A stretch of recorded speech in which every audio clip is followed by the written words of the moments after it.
નમસ્કાર ખેડૂત મિત્રો, આજે આપણે ચણાના પાકની અંદર જે ધર્મજ કંપનીની નવી દવા આવેલી છે જે આઈપીડો, જેના મુલાકાત વિશે એક પ્રગતિશીલ ખેડૂત એવા ફાર્મરને મળવા આપણે આવ્યા છીએ. તો ફાર્મરનો આપણે એક પ્રતિભાવ લઈએ. તો તમારું નામ શું ભાઈ? મારું નામ અરવિંદભાઈ ધીરુભાઈ રૂપારેલિયા. બોલો.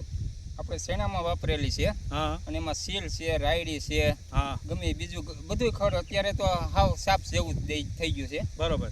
તમે આ દવા મારી એ કેટલા દિવસ છે? આ દવા મારીને તમારા પાકમાં આજ 5મો દિવસ છે. 5 દિવસ. તો 5 દિવસની અંદર તમારા ચણાના પાકની અંદર કોઈ પણ જાતની નુકસાની છે? શેણામાં કોઈ નુકસાની નથી. ઓકે. અને તમે જે કહો છો એ પ્રમાણે ચીલ બળી ગયું, રાયડો બળી ગયો, રાયડી બળી ગઈ, પછી કાળિયું ખારિયું તમારા ખેતરમાં હતું? કાળિયું ખારિયું ક્યાંક હતું એ ઝાખું પડી ગયું છે. હા. અને આ બીજા નંબરમાં 5મી જે ત્યાં છે જેનું બધું વહી ગયું છે. ઓકે. તો તમે તમારા વેપારી પાસેથી પહેલા કેટલા પંપની દવા લેવા આવ્યા હતા? પેલા 10 પંપને આમાં સાઈટી. 10 પંપની આમાં છાંટી. હા. અને પછી હવે તમને રિઝલ્ટ સારું લઈ ગયું તો હવે તમે કેટલા પંપની લઈ આવ્યા? અત્યારે આ 20 પંપને લઈ આવ્યો. 12 વીઘામાં પાસે બીજી સાટવી છે. ઓકે. તમે પાસે 20 પંપની લઈ આવ્યા. હા. તો આજે આઈપીડો નામની દવા જે છે ધર્મજ કંપનીની નવી દવા, ચણાના સ્પેશિયલ નિંદામણનાશક માટેની દવા છે.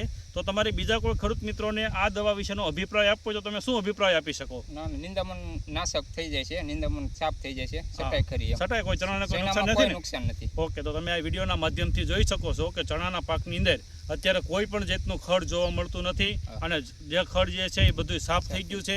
તો આપણી આજે આઈપીડો નામની પ્રોડક્ટ જે છે એ બીજા ખેડૂતો જો વાપરે તો અરવિંદભાઈને જેવું રિઝલ્ટ જોવા મળ્યું છે એવું બીજા ખેડૂત મિત્રોને પણ રિઝલ્ટ જોવા